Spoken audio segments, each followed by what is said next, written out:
Salut les amis, bienvenue dans Clap Nature. On se retrouve pour parler de compensation écologique. Nous sommes dans le Gard et on va rencontrer Lionel Pirlsoul.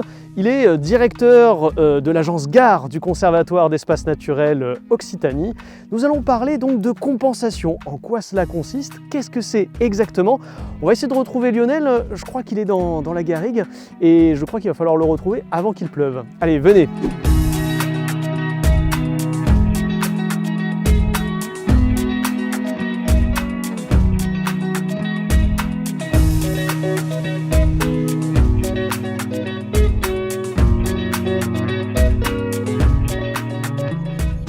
Salut Lionel. Salut Guillaume.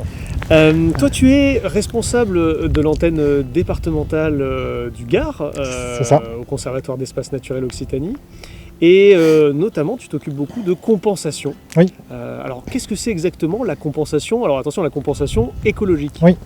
Alors, la compensation écologique, donc c'est un des volets possibles de la compensation environnementale. Donc c'est on va dire le principe du pollueur-payeur, mais appliqué à la biodiversité. Ouais. Donc dans le cas de projets d'aménagement, de construction, de routes, de lignes TGV, de lotissements, de carrières, etc. Des grands projets d'infrastructure ou des projets de plans ou de programmation urbaine. Le maître d'ouvrage a l'obligation de mettre en œuvre des mesures pour éviter et réduire au maximum l'impact sur la biodiversité. Okay. Et s'il y a des impacts résiduels, ce maître d'ouvrage doit mettre en place des mesures de compensation qui vont venir contrebalancer les impacts négatifs sur la biodiversité. Donc l'idée c'est de gérer et d'entretenir ailleurs, à proximité, proche du projet impactant, mais sur un autre site, de mettre en œuvre des mesures de compensation qui vont être bénéfiques à la biodiversité pour qu'au final le projet puisse rechercher un objectif de zéro perte nette de biodiversité. Et donc de contrebalancer l'impact soit sur les espèces, on travaille beaucoup sur les espèces protégées surtout, soit sur des habitats naturels, soit même sur des fonctions écologiques. Donc ça sera la compensation 2.0, on n'y est pas encore, mais voilà, dans l'objectif réglementaire, c'est le principe. Donc l'intérêt de compenser quand on a ces grands projets, c'est justement d'éviter à tout prix d'avoir une perte de biodiversité concrètement sur le territoire. C'est d'avoir des actions qui permettent d'une part un gain de biodiversité pour contrebalancer une perte de biodiversité par ailleurs. Et d'ailleurs tu parles de grands projets, mais même les petits projets sont concernés aussi. En fait tous les projets qui impactent au moins des espèces protégées ont cette obligation de respecter ce triptyque ERC, éviter, réduire, compenser. Concrètement, à quoi ça ressemble un projet de compensation justement Alors ça va dépendre où on est, mais je peux t'inviter à aller voir ici à Paringargues, les garrigues communales. Ah bah allons-y, et en plus il pleut là donc on va y aller vite. Voilà, donc ici on est sur les garrigues communales de Paringargues, où on accueille plusieurs projets de compensation. On vise à favoriser des espèces inféodées aux garrigues méditerranéennes. D'accord, ok. Voilà, donc on a tout un cortège d'oiseaux, de reptiles, d'insectes, etc. qu'on va essayer de favoriser par notre gestion. Et ce sont des espèces qui sont très généralement inféodées à des milieux dits ouverts, donc des milieux de pelouse, de garrigues rases, ou des milieux qui sont en mosaïque, donc des alternances vraiment fines, une imbrication de milieux ouverts et de milieux fermés. Comme ce qu'on voit ici par exemple avec le genévrier au milieu de cette pelouse. Exactement. Et donc on va essayer de favoriser au maximum le retour de cette pelouse à brachypodrameux là, qui est l'habitat typique. D'accord. Mais voilà, sur ce site, on est sur un endroit qui a été complètement abandonné et délaissé par l'élevage depuis des dizaines d'années, voire même un peu plus. C'est forcément un retour qui est progressif. Et du coup, voilà, une des actions principales sur ce site, c'est faire revenir en troupeau. Donc on a fait des appels à candidature pour trouver un berger qui soit partenaire de notre gestion conservatoire. Et en complément, voilà, comme on est sur un site qui est très fermé, avec certains secteurs qui sont complètement impénétrables pour le troupeau. Et on l'a vu avec le chêne kermesse qui est quand même assez dense, c'est compliqué pour passer. C'est ça. Donc on va accompagner le retour du troupeau avec des actions mécaniques complémentaires. Donc voilà, ça va être du gyrobroyage ou des actions de petit bûcheronnage pour rendre le milieu pénétrable pour le bétail. D'ailleurs, c'est pas le seul type de projet de compensation qui est présent dans le Gard. Hein. Non. Il y en a d'autres et je crois que tu veux m'emmener sur un autre site, mais là il faut prendre la voiture. Hein. Voilà, Ouais. et on va basculer en Costières pour voir d'autres sites de compensation. Ah, très bien, allez, on y va.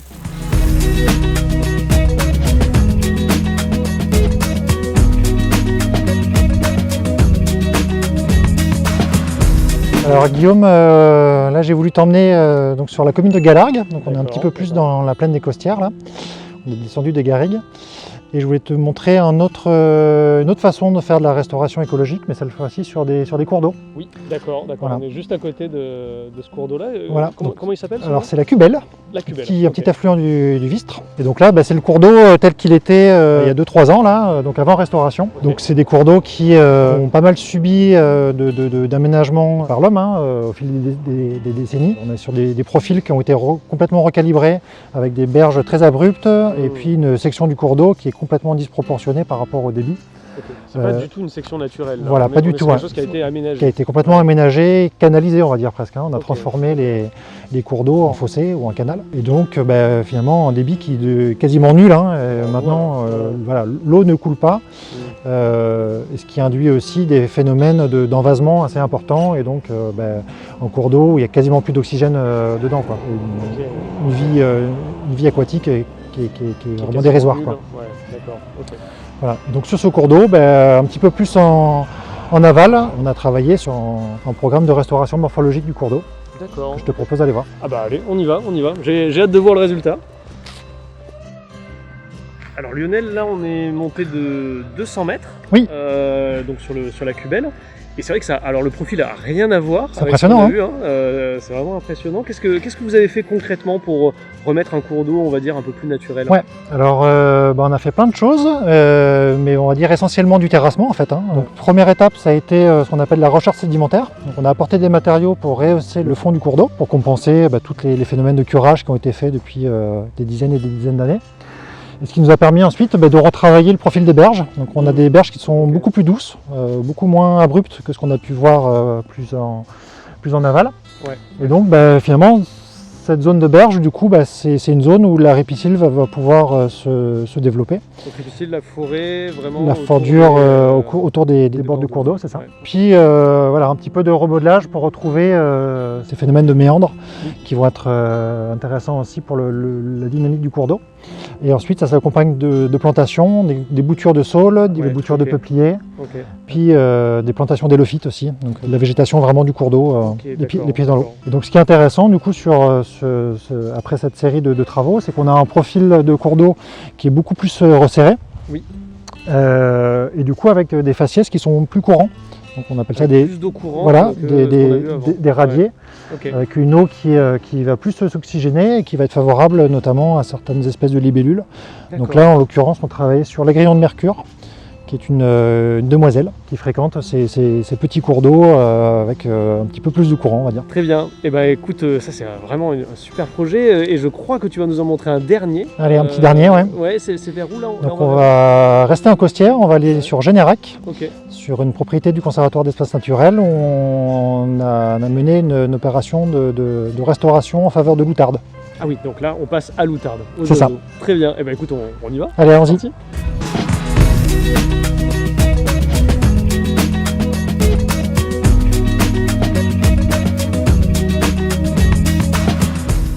On arrive sur le site du Mas d'Aptel, on est sur la commune de Générac, en plein cœur des Costières.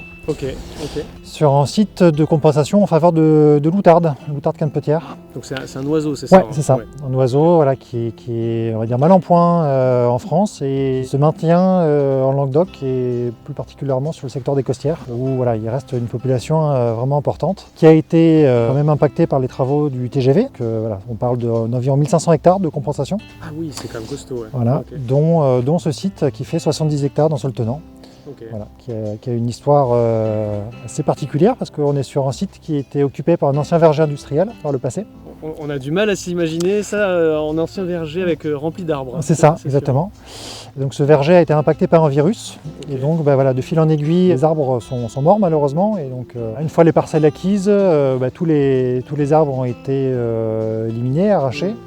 ainsi que des haies de cyprès brisants. Et ensuite, derrière, il y a eu tout un travail de remise en culture et de recréation de prairies. L'outarde étant féodée à des milieux herbacés en France. Donc voilà, toute une série de mélanges de prairies, de luzernes, etc. qui ont été implantés. Ces couverts ayant un intérêt à la fois pour la reproduction de l'outarde et l'hivernage, mais aussi évidemment un intérêt économique, d'où l'idée de s'associer avec des partenaires agricoles qui vont être vraiment les partenaires au quotidien de la gestion sur le site. Et donc d'où les moutons et les chevaux. Voilà, exactement. Okay.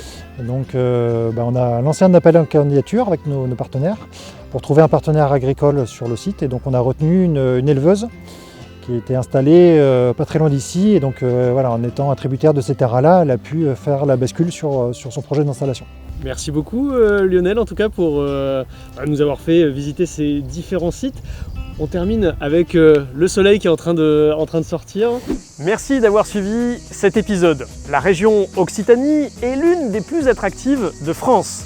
Elle accueille chaque année plus de 50 000 habitants supplémentaires. Elle se caractérise également par sa qualité paysagère, sa richesse et sa diversité écologique extraordinaire qui doivent être protégées dans un contexte de changement climatique. Concilier ces deux aspects est le défi numéro 1 identifié en région Occitanie pour préserver la biodiversité. Au sein de la région Occitanie, il existe une communauté de travail, dite Communauté régionale Éviter, Réduire, Compenser Occitanie, mise en place par l'État et la région. N'hésitez pas, si le sujet vous intéresse, à rejoindre la dynamique de ce réseau. En attendant, je vous invite à vous abonner à notre chaîne YouTube, la chaîne YouTube de Coscience.